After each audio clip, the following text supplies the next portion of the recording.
नमस्कार मित्रों, आज हम कक्षा 10 का एक टॉपिक लेंगे जिसमें रसायन विज्ञान है। और कक्षा 10 का ये टॉपिक है, इसमें यह है कि धातु और अधातु ये दोनों अभिक्रिया कैसे करती है। धातु और अधातु अभिक्रिया करके यौगिकों का निर्माण कैसे करती है, तो इसके बारे में आज हम डिस्कस करेंगे।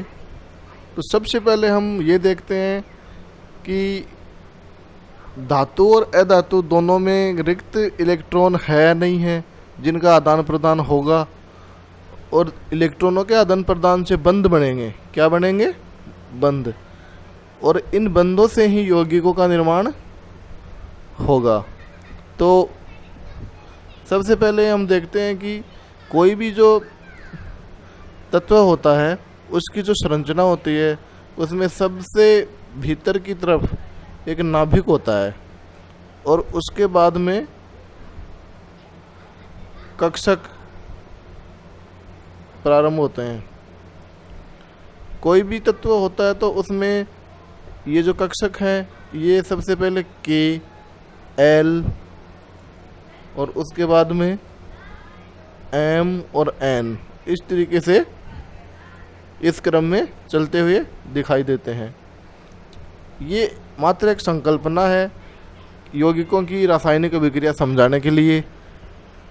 सबसे पहले के कोश की बात करते हैं तो के कोश में सबसे ज़्यादा जो इलेक्ट्रॉन आ सकते हैं वो 2 आ सकते हैं। इलेक्ट्रॉन भरने का जो क्रम होता है वो एक सूत्र के अनुसार होता है जिसको हम 2n² के नाम से जानते हैं। 2n² के हिसाब से हम इलेक्ट्रॉन भरते हैं। तो सबसे पहले जो की है, की के लिए जो n का मान होता है हमारा वो 1 होता है।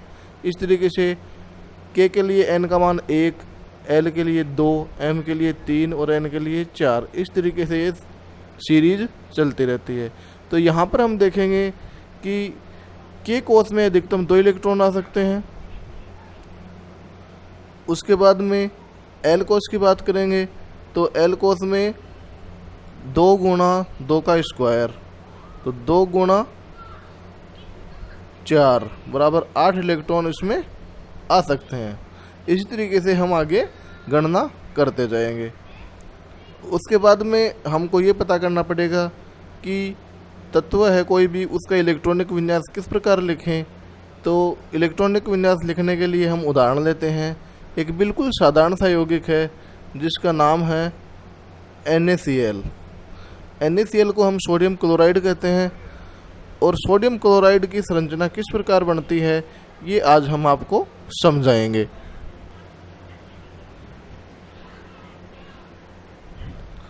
सोडियम क्लोराइड की बात कर रहे हैं। सोडियम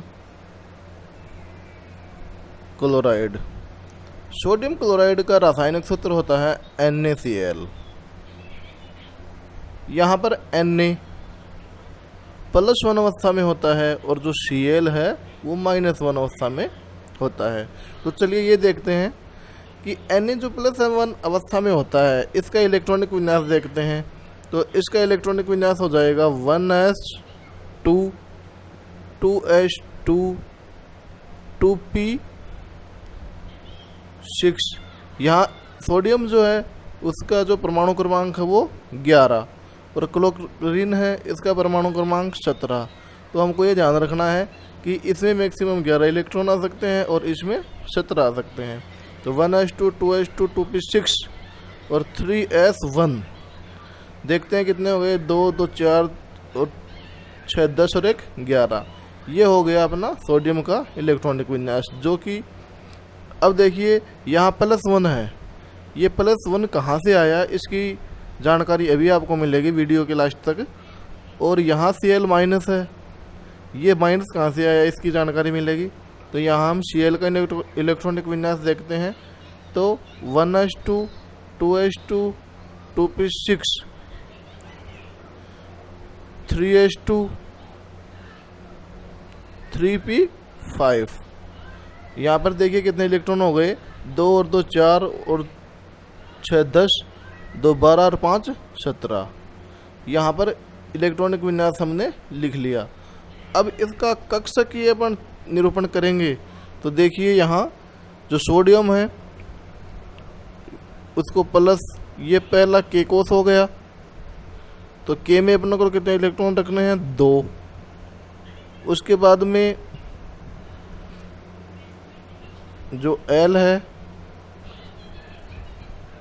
उसमें अपन को कितने इलेक्ट्रॉन रखने हैं 2 और 6 8, तो यहाँ रख देंगे 1 2 3 4 5 6 7 और 8, और फिर सबसे अंतिम में रख देंगे हम 1 इलेक्ट्रॉन। तो देखिए ये हो गया सोडियम का कक्षक चित्र। और क्लोरीन की बात करेंगे तो हम ऐसे ही बना देंगे इसका भी, ये यहाँ प्लस नाभिक हो जाएगा, ये 2 इलेक्ट्रॉन आ गए इसमें, उसके बाद में इसमें 8 इलेक्ट्रॉन आ जाएंगे,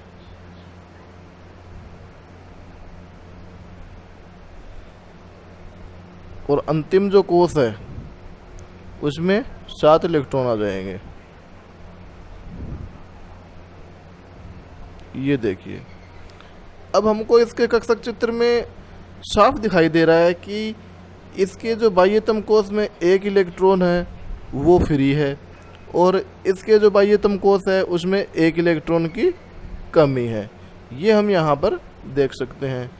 तो सुविधा के लिए सारे के सारे तत्व ऐसा व्यवहार करते हैं कि या तो ये 7 इलेक्ट्रॉन दूसरे से ले ले, और या फिर ये 1 इलेक्ट्रॉन अपना किसी दूसरे को दे दे।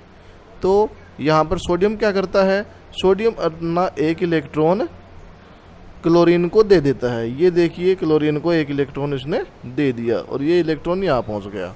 अब देखिए यहाँ पर 1s2 2s2 2p6 था ना, अब ये 3s में से 1 इलेक्ट्रॉन निकल गया तो ये हो गया 0। इसको लिखना भी उचित नहीं है, क्योंकि यदि Na+ का इलेक्ट्रॉनिक विन्यास लिखेंगे तो 3s में 0 ही दिखाएंगे। उसके बाद में बात करेंगे क्लोरीन की।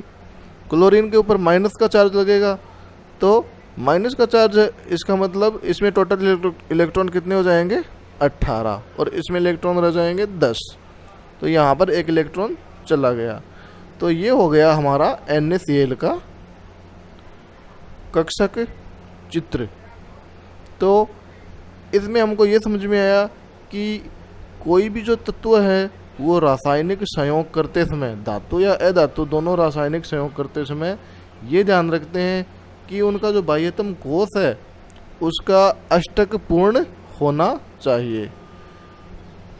इसी आधार पर सारी की सारी अभिक्रिया पूर्ण होती है। इस वीडियो में केवल इतना ही। अगले वीडियो में हम कक्षा 10 का एक नया टॉपिक लेकर चलेंगे। तब तक के लिए गुड बाय।